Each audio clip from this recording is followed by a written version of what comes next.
Baik, kali ini kita akan membahas soal nomor 1114, di mana di soal kali ini adalah menanyakan letak titik-titiknya. Nah, di situ ada 4 buah soal, 4 bagian, yaitu A, B, C, D. Yang pertama yang A itu negatif 0,6, 0,8. Nah, Ibu untuk menentukan kuadran di mana titik-titik tersebut terletak, kita cukup di sini menganalisis setiap titik berdasarkan koordinat kartesiannya, yaitu x, y. Di mana nanti ada beberapa ciri untuk menentukan di mana letak titik tersebut. Nah, yang pertama kita lihat di situ adalah negatif 0,6, 0,8. Nah, koordinat ini sendiri kita ketahui bahwa x-nya yaitu negatif 0,6. Untuk yang jawaban A ini, negatif 0,6 ini adalah negatif dan Y sama dengan 0,8. 0,8 ini adalah positif. Nah, 0,8 ini positif, sehingga kuadran yang pertama ini kita lihat posisinya adalah X-nya negatif, Y-nya positif, sehingga titik ini berada di kuadran 2. Kuadran 2 ini berada di sebelah kiri atas, di mana di bagian kiri atas ini adalah posisi X-nya negatif, Y-nya positif. Nah, X itu adalah sumbu yang mendatar, di mana kalau sebelah kanan itu positif, kemudian sebelah kiri negatif. Batasnya adalah 0. Sementara kalau Y itu di atas positif, di bawah negatif. Nah, kalau X-nya kanan kiri, Y-nya itu atas bawah. Nah, jadi kalau kita lihat di sini, kalau X negatif berarti dia sebelah kiri. Kemudian kalau Y-nya positif berarti dia sebelah atas. Sehingga bisa kita tentukan bahwa X negatif, Y positif itu berada di kiri atas, atau posisinya adalah di kuadran 2. Nah, nanti akan saya berikan gambar untuk menentukan di mana posisi kuadran 1, kuadran 2, kuadran 3, dan kuadran 4. Kita masuk ke soal nomor B. Nah, soal nomor B ini, nah ini kuadrannya ya Ibu, di mana kuadrannya adalah kuadran 1 di sebelah kanan atas, kuadran 2 di kiri atas, kuadran 3 di kiri bawah, kuadran 4 di kanan bawah. Sehingga kuadran 2 tadi kita lihat bahwa dia berada di kiri atas. Kita lanjut di soal yang B, negatif 1 per akar 2, negatif 1 per akar 2. Nah, kita lihat untuk menentukan kuadran di mana titik ini terletak, kita dapat menganalisis tanda dari koordinatnya. Nah, sama seperti tadi ya Ibu, di mana koordinat ini adalah X sama dengan negatif 1 per akar 2, negatif, Y-nya juga negatif 1 per akar 2.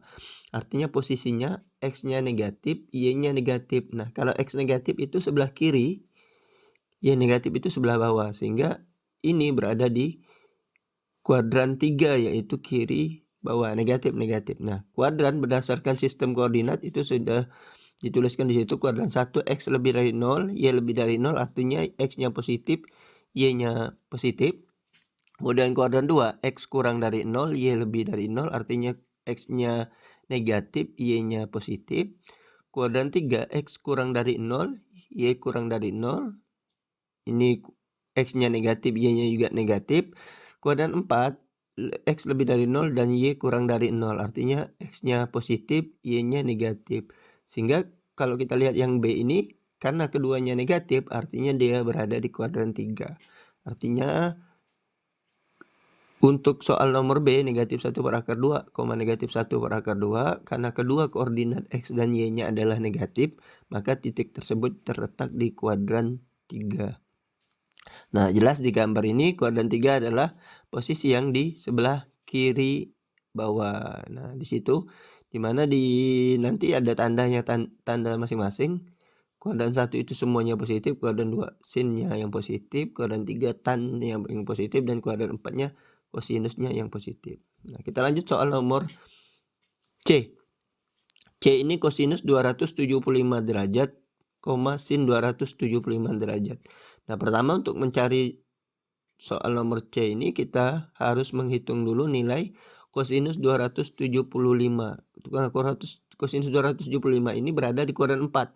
Karena kita lihat ya, sudutnya itu lebih dari 270 tetapi kurang dari 360. Artinya akan berada di kuadran 4.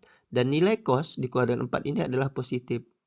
Ya, jadi cos 275 karena berada di kuadran 4 maka dia bernilai positif. Nah, sementara sin 275 ini adalah negatif. Kenapa? Karena berada di kuadran 4 tadi. Kuadran 4 adalah cos yang positif. Sehingga ketika sin 275 dia akan negatif.